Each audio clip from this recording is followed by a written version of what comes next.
everyone fine. ಇನ್ನು ವಿಘ್ನ ವಿನಾಯಕ ಬರ್ತಾನೆ, ನಮ್ಮೆಲ್ಲರ ವಿಘ್ನಗಳು ಕೂಡ ತೊಡೆದು ಹೋಗ್ತಾವೆ ಅಂತ ಬದ್ರಿಕೊಪ್ಪಲಿನ ಜನ ಅನ್ಕೊಂಡಿದ್ರು.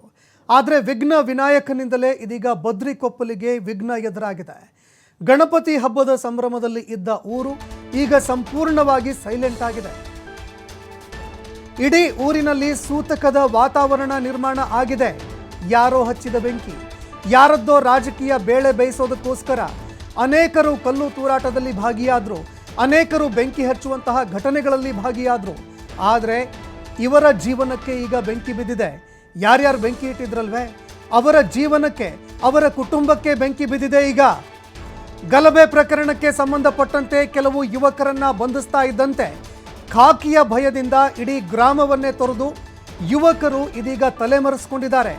ಯಾವ ಗ್ರಾಮದಲ್ಲಿ ಹುಟ್ಟಿ ಬೆಳೆದಿದ್ರು, ಯಾವ ಗ್ರಾಮದಲ್ಲಿ ಬದುಕು ಕಟ್ಟಿಕೊಳ್ಳುವಂತಹ ಕನಸನ್ನ ಕಂಡಿದ್ರು, ಅವರ ಬದುಕು ಛಿದ್ರವಾಗಿ ಹೋಗಿದೆ. ಯಾರದ್ದೋ ರಾಜಕೀಯ ಒಂದು ಪ್ರೇರಣೆಗೋಸ್ಕರ, ಯಾರದ್ದೋ ಒಂದು ರಾಜಕೀಯ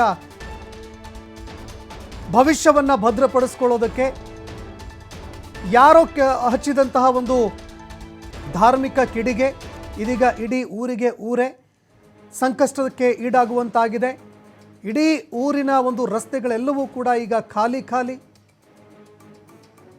ಇಡೀ ರಸ್ತೆಗಳೆಲ್ಲವೂ ಕೂಡ ಬೀಕೋ ಅಂತ ಇದೆ. ನಾಗಮಂಗಲದ ಬದ್ರಿಕೊಪ್ಪಲು ಗ್ರಾಮ ಬೀಕೋ ಅಂತ ಇದೆ. ಮನೆಯವರನ್ನ ಕಳೆದುಕೊಂಡಂಥವರು, ಅಂದರೆ ಯಾರ್ಯಾರು ಆಧಾರ ಸ್ತಂಭವಾಗಿದ್ದಂಥವರನ್ನ ಕಳೆದುಕೊಂಡಿದ್ದಾರೆ, ಜೈಲು ಪಾಲಾಗಿದ್ದಾರೆ, ಅವರ ಕುಟುಂಬಸ್ಥರು ಕಣ್ಣೀರಿಡ್ತಾ ಇದ್ದಾರೆ. ಇನ್ನು ಇದೇ ವಿಚಾರಕ್ಕೆ ಸಂಬಂಧಪಟ್ಟಂತೆ ನಮ್ಮ ಪ್ರತಿನಿಧಿ ಶಶಿಕುಮಾರ್ ದೊಡ್ಡಯ್ಯ ಗ್ರಾಮಸ್ಥರನ್ನ ಮಾತನಾಡಿಸಿದ್ದಾರೆ. ಅವ್ರು ಏನು ಹೇಳ್ತಾರೆ ಕೇಳಿ. ಗಣೇಶ ಮೂರ್ತಿ ಮೆರವಣಿಗೆ ವೇಳೆ ನಡೆದಂಥ ಕೋಮು ಸಂಘರ್ಷದಲ್ಲಿ ಏನು ನಾಗಮಂಗಲವೇ ಒತ್ತಿ ಹುರಿದಿದ್ದಂಥದ್ದು, ಈ ಒಂದು ಘಟನೆಗೆ ಮೂಲ ಕಾರಣವಾಗಿರ್ತಕ್ಕಂಥ ಬದ್ರಿಕೊಪ್ಪಲು ಗ್ರಾಮದಲ್ಲಿ ನಾವಿರ್ತಕ್ಕಂಥದ್ದು. ಘಟನೆ ನಡೆದು ಒಂದು ವಾರ ಕಳೆದರೂ ಕೂಡ ಬದ್ರಿಕೊಪ್ಪಲು ಗ್ರಾಮದಲ್ಲಿ ನೀರವ ಮೌನ ಮನೆ ಮಾಡಿರ್ತಕ್ಕಂಥದ್ದು ನೀವೀಗ ಸ್ಥಳದಲ್ಲಿ ನೋಡ್ಬೋದು. ನಾವೀಗ ಬದ್ರಿಕೊಪ್ಪಲು ಗ್ರಾಮದಲ್ಲಿರ್ತಕ್ಕಂಥ ಈ ಒಂದು ರಸ್ತೆಗಳನ್ನ ತೋರಿಸ್ತಾ ಇರ್ತಕ್ಕಂಥದ್ದು. ರಸ್ತೆಯಲ್ಲಿ ಪ್ರತಿನಿತ್ಯವೂ ಕೂಡ ಜನಜಂಗಳಿಯಿಂದ ತುಂಬಿ ತುಳುಕ್ತಿದ್ದಂಥ ಈ ಬದ್ರಿಕೊಪ್ಪಲು ಗ್ರಾಮ ಇವತ್ತು ಅಕ್ಷರಶಃ ಏನು ನೀರವ ಮೌನ ಆವರಿಸಿರ್ತಕ್ಕಂಥದ್ದು. ಯಾಕಂತ ಹೇಳಿದ್ರೆ ಈ ಬದ್ರಿಕೊಪ್ಪಲು ಗ್ರಾಮದ ಇದೇ ಒಂದು ಶ್ರೀರಾಮ ಮಂದಿರದ ಪಕ್ಕದ ರಸ್ತೆನಲ್ಲೇ ಏನು ಗಣೇಶ ಚತುರ್ಥಿ ಎಂದು ಇಲ್ಲಿನ ಗ್ರಾಮದ ಯುವಕರು ಅದ್ದೂರಿಯಾಗಿ ಒಂದು ಗಣೇಶ ಮೂರ್ತಿಯನ್ನು ಪ್ರತಿಷ್ಠಾಪನೆ ಮಾಡಿ 5 ದಿನಗಳ ಅದನ್ನು ವಿಶೇಷವಾಗಿ ಪೂಜೆಯನ್ನು ಮಾಡೋದ್ರ ಮುಖಾಂತರವಾಗಿ 5 ದಿನದ ಬಳಿಕ ಏನು ಶಾಸ್ತ್ರೋಕ್ತವಾಗಿ ಮೆರವಣಿಗೆ ಮುಖಾಂತರವಾಗಿ ಅದನ್ನು ವಿಸರ್ಜನೆ ಮಾಡಲಿಕ್ಕೂ ಕೂಡ ಮುಂದಾಗಿದ್ದರು. ಆದರೆ ಬದ್ರಿಕೊಪ್ಪಲು ಗ್ರಾಮದಿಂದ ಆದಂಥ ಗಣೇಶ ಮೂರ್ತಿಯ ಮೆರವಣಿಗೆ ನಾಗಮಂಗಲ ಪಟ್ಟಣದ ಮಸೀದಿ ಹತ್ರ ಹೋಗ್ತಿದ್ದಂತೆ ಕೋಮು ಸಂಘರ್ಷಕ್ಕೂ ಕೂಡ ಈಡಾಗಿತ್ತು. ಈ ಸಂದರ್ಭದಲ್ಲಿ ಏನು ಬದ್ರಿಕೊಪ್ಪಲು ಗ್ರಾಮದ 23ಕ್ಕೂ ಹೆಚ್ಚು ಜನ ಯುವಕರನ್ನ ಈಗಾಗಲೇ ಆ ಕೋಮು ಸಂಘರ್ಷದ ಪ್ರಕರಣದಲ್ಲಿ ಏನು ಬಂಧಿಸಿರ್ತಕ್ಕಂಥದ್ದು. ಇನ್ನುಳಿದಂತೆ ಈ ಪ್ರಕರಣದಲ್ಲಿ ಭಾಗಿಯಾಗಿರ್ತಕ್ಕಂಥ ಆರೋಪಿಗಳನ್ನ ಪತ್ತೆ ಹಚ್ಚಲಿಕ್ಕೆ ಮತ್ತು ಇಲ್ಲಿ ಪಟ್ಟಣದಲ್ಲಿರ್ತಕ್ಕಂಥ CCTV ಫುಟೇಜ್ಗಳನ್ನ ಆಧರಿಸಿ ಮತ್ತಷ್ಟು ಆರೋಪಿಗಳು ಯಾರೆಲ್ಲ ಈ ಪ್ರಕರಣದಲ್ಲಿ ಭಾಗಿಯಾಗಿದ್ದಾರೆ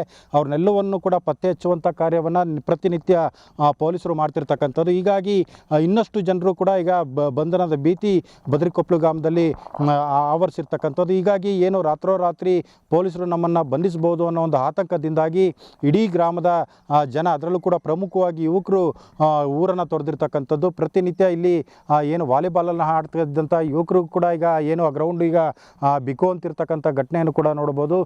ಏನು ಇವು ಪ್ರತಿನಿತ್ಯ ಈ ಒಂದು ಗ್ರಾಮದಲ್ಲಿ ಏನು ಜನಜಂಗಳಿಯಿಂದ ಯುವಕರು ತಮ್ಮ ದೈನಂದಿನ ಕಾರ್ಯಗಳಲ್ಲಿ ತೊಡಗ್ತಿದ್ದಂಥ ಯುವಕರು ಊರನ್ನ ತೊರೆದಿರ್ತಕ್ಕಂಥದ್ದಿಂದಾಗಿ ಆ ಕುಟುಂಬದ ಯುವಕರ ಕುಟುಂಬ ಮತ್ತು ಕುಟುಂಬಸ್ಥರು ಕೂಡ ಆತಂಕದಲ್ಲಿರ್ತಕ್ಕಂಥದ್ದು. ತಮ್ಮ ಮಕ್ಕಳು ಅಥವಾ ತಮ್ಮ ಪೋಷಕರು ಇಲ್ಲದೇ ಇರೋ ಕಾರಣದಿಂದಾಗಿ ಇಡೀ ಗ್ರಾಮ ಒಂದು ರೀತಿ ನೀರವ ಮೌನ ಆವರಿಸಿರ್ತಕ್ಕಂಥದ್ದು.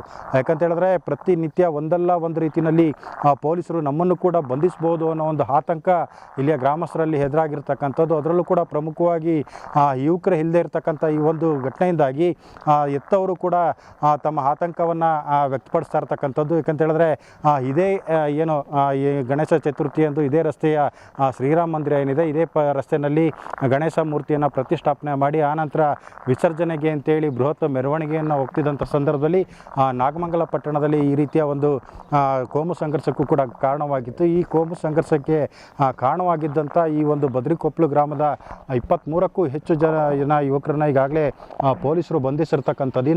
ಇನ್ನಷ್ಟು ಜನರನ್ನ ಬಂಧಿಸುವಂಥ ಭೀತಿಯಿಂದಾಗಿ ಇಡೀ ಗ್ರಾಮದ ಜನರು ಕೂಡ ಆತಂಕಕ್ಕೊಳಗಾಗಿರ್ತಕ್ಕಂಥದ್ದು. ಅಂದರೆ ಗ್ರಾಮದಲ್ಲಿ ಎಳೆದುಳಿದಿರ್ತಕ್ಕಂಥ ಯುವಕರು ಮತ್ತು ಪ್ರಮುಖರು ಅಂದರೆ ಮನೆಯ ಯಜಮಾನರುಗಳು ಕೂಡ ಈಗ ಬಂಧನದ ಭೀತಿಯಿಂದ ಊರನ್ನು ತೊರೆದಿರತಕ್ಕಂಥ ಕಾರಣದಿಂದಾಗಿ ಇಡೀ ಬದ್ರಿಕೊಪ್ಪಲು ಗ್ರಾಮ ಇದೀಗ ನೀರವ ಮೌನ ಖಾಲಿಯಾಗಿರ್ತಕ್ಕಂಥದ್ದು, ಬಿಕೋ ಅಂತಿರ್ತಕ್ಕಂಥ ದೃಶ್ಯವನ್ನು ಕೂಡ ನೋಡ್ಬೋದು. ಏನಂತ ಹೇಳಿದ್ರೆ ಇಲ್ಲಿರ್ತಕ್ಕಂಥ ಜನರು ಕೂಡ ತಮ್ಮ ಮಕ್ಕಳು ಮತ್ತು ಏನು ತಮ್ಮ ಮನೆಯ ಯಜಮಾನರು ಗ್ರಾಮದಲ್ಲಿ ಇಲ್ಲದೇ ಇರೋದ್ರಿಂದಾಗಿ ಅವರು ಕೂಡ ಸಂಕಷ್ಟಕ್ಕೆ ಸಿಲುಕಿರ್ತಕ್ಕಂಥದ್ದು.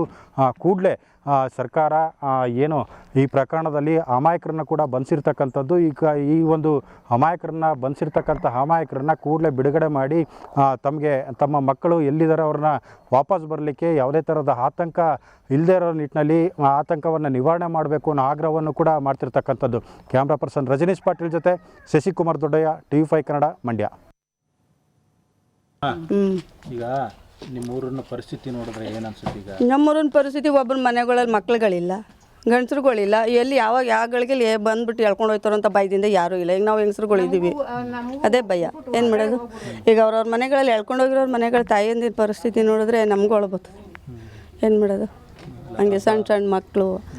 ಈಗ ಗೌರಿ ಹಬ್ಬ ಈ ಮಟ್ಟಕ್ಕೆ ಆಯ್ತದೆ ಅಂತ ನೆನ್ಕೊಂಡಿರಲಿಲ್ಲ ನಾವು. ಗಣಪತಿ ಹಬ್ಬ ಈ ವರ್ಷನೂ ಮಾಡಕ್ತಿದ್ರು, ಈ ವರ್ಷನೂ ಮಾಡಿದ್ರು. ಚೆನ್ನಾಗಿ ನಡೆದ್ಬಿಟ್ಟು ಗಣಪತಿ ಬಿಡಕ್ಕೆ ಹೋಗಿ ಇಂಥ ದೊಡ್ಡ ಸಮಸ್ಯೆನೇ ಆಗೋಯ್ತು ಬದ್ರಿಕೊಪ್ಪಲಿಗೆ. ಇಡೀ ಕರ್ನಾಟಕನೇ ಬೆಳಗ್ತಾ ಐತೆ. ಯಾವ ನ್ಯೂಸ್ಗೆ ಹಾಕ್ರಿ ಬರೀ ಬದ್ರಿಕೊಪ್ಪಲು, ನಾಗಮಂಗಲ, ಮಂಡ್ಯ ಜಿಲ್ಲೆ ನಾಗಮಂಗಲ ತಾಲೂಕು ಅದೇ ಗೊತ್ತಾಯ್ತು. ಇಲ್ಲ ಯಾವತ್ತು ನಾವು ಕಣ್ಮಟ್ಟಿಗೆ ಯಾವತ್ತೂ ಈ ಥರ ಆಗಿದ್ದೇ ಇಲ್ಲ. ಇದೇ ಫಸ್ಟು. ಹಿಂದೆ ಯಾವಾಗಲೂ ಜಮ್ಮನ್ ಕಾಲ 30-40 ವರ್ಷದಿಂದ ಸಾಬ್ರ ಗಲಾಟೆ ಆಗಿದ್ದು ಒಂದು ಬಿಟ್ಟರೆ ಈ ಗಣಪತಿ ವಿಷಯಕ್ಕಾಗಿ ಇದೆ ಆಗಿರೋದು. ಅಲ್ಲ, ಏನು ಹೇಳೋದು, ಆಗಿರೋದೇ ಗೊತ್ತಿರೋದೇ ಇದು. ಎಲ್ಲರ ಮನೇಲೂ ಇದೇ ಸಮಸ್ಯೆ ಅಷ್ಟೇ. ಈಗ ನಿಮ್ಮೂರಿನ ಪರಿಸ್ಥಿತಿ ನೋಡಿದ್ರೆ ಏನು ಹೋದ್ರು ನಮ್ಮ ಮಕ್ಕಳೆಲ್ಲವ ಎಲ್ಲ ಮೆರವಣಿಗೆ ಮಾಡಿಕೊಂಡು ಬೇಕಾದಷ್ಟು ಜನ ಹೋದರು. ನಾವು ಸರ್ಕಲ್ವರೆಗೂ ಹೋಗಿದ್ದು. ಸರ್ಕಲಿಂದ ಈಚೆಗೆ ಬಂದು ಅವ್ರು ಗಂಡಾಳು ಹೋಯ್ತಾರೆ ಅಂದ್ಬಿಟ್ಟು ನಮ್ಮ ಮನೆಗೆ ಹೊಂಟು ಬಂದ. ನಾವು ಕೂಲಿ ಮಾಡೋರು. ಸರಿ ಹೋದ್ಮೇಲೆ ಬಂದಮೇಲೆ 1 ಗಂಟೆ ರಾತ್ರಿ ಬಂದಾಗ ಪೊಲೀಸ್ನವ್ನು ಬಂದು ಕದ ಹೊಡೆದು ಬಾಗಿಲು ಹೊಡೆದ. ಯಾವನು ಅಂದರೆ ಮಾತಾಡಲಿಲ್ಲ. ತಿರ್ಗಿ ಅಲ್ಲಿಂದ ಬಂದು ಅರೆಕಲ್ಲು ತೊಗೊಂಡು ಕದ ಹೊಡೆದು ಅವನ್ನ ಮನಗಿದ್ದನ್ನು ಎಳ್ಕೊಂಡು ಹೋಗವ್ರೆ ಮಗನ. ಒಂದು ವಾರ ಆಗೋಯ್ತು. ಇವತ್ತಿನವರೆಗೂ ಇಲ್ಲ. ಇಕ್ಕಿದ ಬಟ್ಟೆಲಿ ಹೇಳ್ಕೊಂಡು ಹೊಂಟೋಗಾರೆ. ಬಟ್ಟೆ ಇದಿಲ್ಲ, ಫೋನ್ ಇಲ್ಲ, ಏನಿಲ್ಲ, ಹೊಂಟೋಗಾರೆ. ಏನು ಮಾಡೋದು? ಇಷ್ಟಿಲ್ಲಿ ಕೂತಿದ್ದೀವಿ. ಅಲ್ಲೋದ್ರೆ ನಾವು ಸರ್ಪಟ್ಟು ಕಳಿಸ್ತೀವಿ ನಡಿ ನಮ್ಮ, ನೀವೇನು ಗಲಾಟೆ ಮಾಡಬೇಡಿ ಅಂತ ಹೇಳ್ತಾರೆ.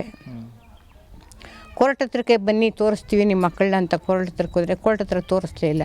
ಅವಳಿಗೆ ಕರ್ಕೊಂಡೋದ್ರು. ಅದೇನು ಬಸ್ಸಲ್ಲಿ ಲಯರೆಲ್ಲ ಅದೇನು ಬರ್ಕೊಂಡ್ರೆ ಗೊತ್ತಿಲ್ಲ.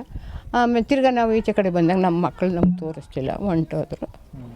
ಈಗ ಅವತ್ತಿಂದೂ ಏನಾದರೂ ಎಂತಾದರೂ ಅಂತೀವಿ. ಹೊರಗಡೆ ಹೋದ ಹುಡುಗರು ಎಲ್ಲವರು ಯಾತವರು, ಊಟ ಇಲ್ಲ, ದುಡ್ಡಿಲ್ಲ, ಎಲ್ಲ ಕೂಲಿಗೆ ಹೋಯ್ತಿದ್ದೋ, ಕಂಬಿ ಕಟ್ಟಕ್ಕೆ ಹೋಯ್ತಿದ್ದೋ, ಗಾರೆ ಕೆಲಸಕ್ಕೆ ಹೋಯ್ತಿದ್ದೋ, ಯಾವೂ ಇಲ್ಲ. ಇವತ್ತು ಆ ಪರಿಸ್ಥಿತಿಲಿ ಕೂತಿದ್ದೀವಿ. ನಮ್ಮ ಪರಿಸ್ಥಿತಿ ಮಸಾಣ ಆಗದೆ ಅಷ್ಟೇ. ಒಬ್ಬರು ಇಲ್ಲ, ಯಾರೂ ಅನ್ನೋರು ಇಲ್ಲ, ದಿಕ್ಕಿಲ್ಲ, ದಿವಾಳಿ ಇಲ್ಲ, ಅಷ್ಟೇ. ಆ ಸ್ಥಿತಿಲಿ ಇದ್ದೀವಿ. ಅವ್ನು ಕೇಳಿದ್ರೆ ಹಂಗಂತಾನೆ, ನಾವು ಸರ್ಪಡ್ತೀವಿ ಅಂತಾನೆ. ಏನು ಸರ್ಪಡ್ತಾನೆ ಅವನು? ಬಂದು ಹಿಂಗಲ್ಲ ಹಿಂಗೆ ಅಂತ ಊರಿಗೆ ಬಂದ. ಆಯ್ತರಮ್ಮ, ಆಗೋದಾಗೈತದೆ, ನೋಡೋಣ, ನಾವು ಯಾವ್ದಾರ ಒಂದು ಔಷಧಿ ಮಾಡ್ತೀವಿ ಅಂತ ಊರೊಳಗೆ ಬಂದವನ ಬಂದಿಲ್ಲ. ಅವನು 10 ಜನ ತಪ್ಪಳೆ ಬಿಡ್ತಾನೆ. ಅವನು ವಿಧಾನಸಭೆಯಲ್ಲಿ ಗವರ್ನರ್ ಮಾಡಿದ್ದು. ಬಡಿದರೆ ಎಲ್ಲೋಯ್ತಿದ್ದಾನು? ಹೇಳಿ, ನೀವೇ ಹೇಳಿ. ಇಷ್ಟಿಗಾಗಕ್ಕೆ